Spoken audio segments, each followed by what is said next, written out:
The first book in the Bible is called Genesis. And we're going to look closely at the first page of the book of Genesis. It's a carefully crafted narrative about God creating and ordering the whole cosmos. Okay, let's check it out. Now, the opening line of the whole Bible is, "In the beginning, God created the skies and the land." Now, your Bible translation might say the heavens and the earth. In biblical Hebrew, the word for heaven refers simply to the sky above. And the word for earth does not mean globe, but rather the land. The ground below us. Right. This line is summarizing what's going to happen in the following narrative, which starts in the next line. And it reads, "Now the land was wild and waste." This phrase rhymes in Hebrew. The land was tohu vavohu, which means unordered and uninhabited. This is the ancient way of talking about the pre-creation state, what we might call nothingness. For the biblical authors, non-existence means having no purpose and no order. And the next line uses another image to say the same thing. "And darkness was on the face of the deep abyss." What's the deep abyss? Yeah, it's a dark, chaotic ocean. It's another common way the ancients described the non-reality that preceded creation.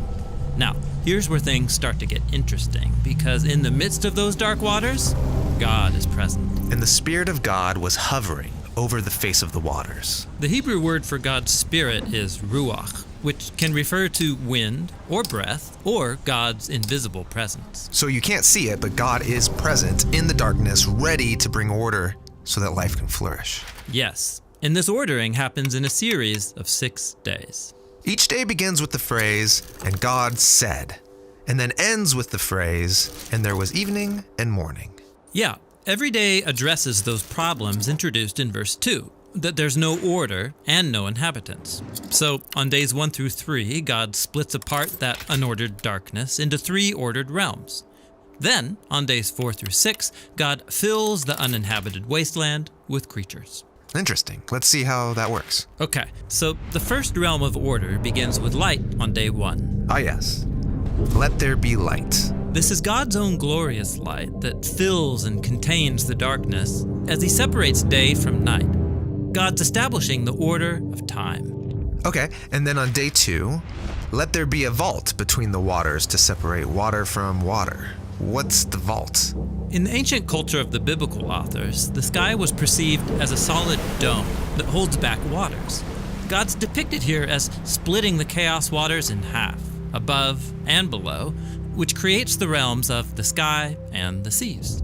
And then on day 3, "Let the waters under the sky be gathered into one place and let dry ground appear." God is establishing the realm of the land, and it emerges out of the chaotic waters. And then there's a bonus creative act on day 3. God invites plants and fruit trees with seed to emerge out of the land. Okay, so we've got the realms of time, the realm of the sky and the seas, and the land.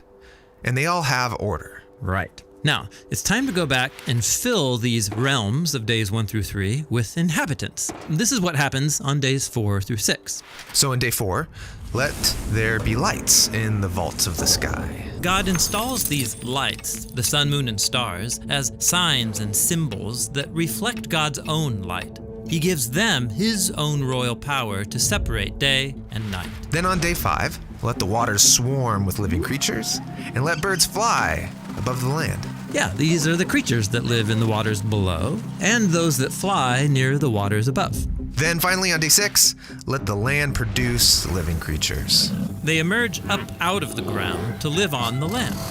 And then, matching that bonus act of creation on day 3, God makes a special land creature, human, or in Hebrew, Adam. Then God provides all of those plants from day 3 as abundant food. Now, over and over, God says what he created was good. But then after making humans, God says that it is very good. Yes, humanity is the climax of days 1 through 6, and their importance is explained in the first poem in the Bible.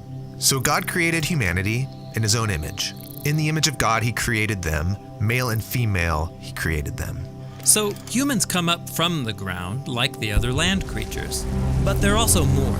They're God's image, which means that together, men and women embody and represent the Creator within his creation.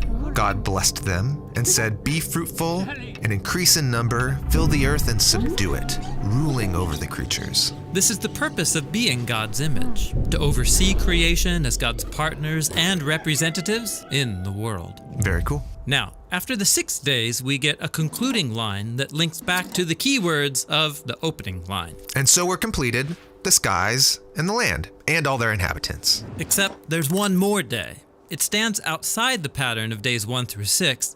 It's the big climax. And God completed on the seventh day the work which he had done. And he rested on the seventh day from all the work which he had done. And God blessed the seventh day and set it apart as holy. So God rests on the seventh day. This is a standard biblical image where God, after ordering the cosmos, comes to rest and dwell in his sacred space. It's like the whole world is a holy temple where God lives with his people. Now that phrase, "there was evening and morning," it doesn't appear on day 7. That's right. The seventh day has no end. That's because Genesis 1 is describing God's ideal vision for the whole cosmos. A place where God lives with his partners to rule the world in harmony forever. Yes, the seventh day is the goal of creation. It's actually so important that the author of Genesis 1 has woven the number 7 into every part of the story. There are 7 days of creation, 7 announcements that creation is good. There are 7 Hebrew words in the opening verse, and then 2 times 7 Hebrew words in verse 2. And then the statement about the seventh day has 3 lines of 7 words.